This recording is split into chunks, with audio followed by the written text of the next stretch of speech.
Awesome. Keep this up, guys.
Funny to say. In America.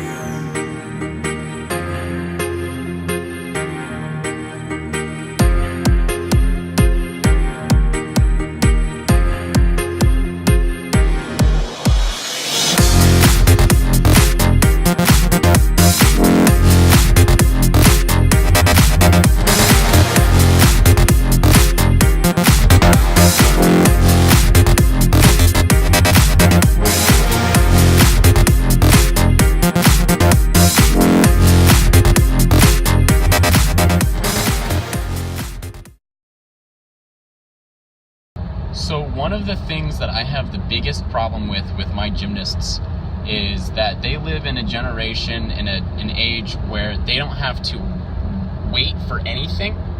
They can either look it up instantly and get access to it, or basically just, kind of what I'm getting at is participation trophies. If you're giving out participation trophies in gymnastics, it's giving the wrong message. If you want to earn a trophy or a medal, you have to work hard for it. And these kids who are just so used to getting everything they want, they don't work for what they want anymore. So when they get something, they kind of just think that they deserve to get something. And that to me is, it's untrue and it's unfair, not to us, but to them. Because we are taking from them what they could be getting if they truly worked for it. So the people who do work really hard are not really getting the rewards that they're getting the same reward as everyone else. So we're just, they could be just messing around the whole time, just not putting any effort into it, have no care for it, and still get the same award as someone who is working their tail off, someone who is really earning what they're getting. And to me, it's really annoying. It's very frustrating because I feel like that should not happen.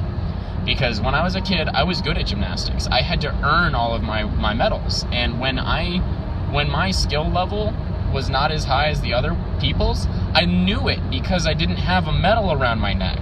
It's not about the medal, it's about the effort. And if you never learn how to get effort, it doesn't matter how many trophies you have because you don't know how to work hard, right? If you're not a hard worker, you're gonna end up getting more failure in life than you would bad feelings about losing. Because your life is gonna suck because you don't know how to deal with it. But when you're a kid and you take the time to learn what it feels like to fail, what it feels like to succeed, and what it feels like just to differentiate between them. You have to know how to go from failure to succession. You don't just succeed at everything. And the other side of that coin is people who are successful, people who are good. I have a couple gymnasts who are just extremely naturally talented. They never had to do any work in gymnastics in the first year because they were just so good naturally that it really didn't matter. They didn't have to work hard because those moves are so easy for them. So when they come to the next level, they stop working hard because for some reason, when they encounter something that's difficult for them, they give up. Instead of learning how to persevere through that challenge, they would rather give up and just do the things they're good at. And it's my job as their coach to not allow that to happen because, quite frankly, it's doing them a disservice. So if they don't learn how to work hard, if you're good at everything that you're good at, right? It's easy to do things you're good at. It's hard to do something that you're bad at so many times that you become good at it. And if people could truly understand that, I don't know where this world would be. We'd be in a very, very safe, secure, smart, growing environment. And because people stop learning how to learn at an age so young as 8, they typically end up being adults who don't know how to learn, being people who are stubborn and stuck, and then you get, end up with things like greed and selfishness and a basic misunderstanding of human compassion, which I think is extremely important. And I feel like gymnastics taught me so much about the world, about how to treat people, about how to have respect and how to be honorable. And I've failed at those things a couple times. I'm a human. Everyone makes mistakes. But I'm not going to let those things get in the way of me becoming better. I have to learn from those mistakes and continue and make the choice to continue to move forward rather than allow myself to stagnate, break, crumble, cry, and then turn into something that I'm not. There's no point in letting yourself wither away over something so small as learning a new move in gymnastics. Because even though it seems inconsequential at the time that you're learning that move, I don't really need to learn how to do a back handspring. How will that serve me in my life? Well, if you give up learning how to do a back handspring, which is, something that you know where the exact end is, the exact beginning, the exact end of this move, you know everything that you need to know. What happens when you go out into life and you encounter things that are unknown? You don't know where the end is. You don't know where the beginning is. What about a relationship, a boyfriend, a girlfriend? If you're with that boyfriend or girlfriend, you have no idea where the end of that relationship is going to be. How are you going to push through to make that the best thing that you can? Well, you could just give up. You don't really need that relationship. That's the kind of idea that I get when you say that you don't need to know a back handspring or you don't need to know how to do this. Because if it's the attitude, it has nothing to do with the skill. The attitude behind it is, I can't. And that can't do attitude is going to be what ends up driving you into the dirt. Can-do attitudes are cultivated. They're not just there. Some people have more of an inclination towards it, but most people will probably not do that. 95% of people will never make the choice to be their best because it's hard. And that's exactly why you need to choose to be your best, because it is hard. And if you can do hard things, you can do the easy things too. If you can do hard things, then the next time you go to do a hard thing, it'll be easier and it won't be as hard. It'll become an easy thing, even though it was once a hard thing. So if you always say it's too hard, it's gonna be too hard. You might as well give up.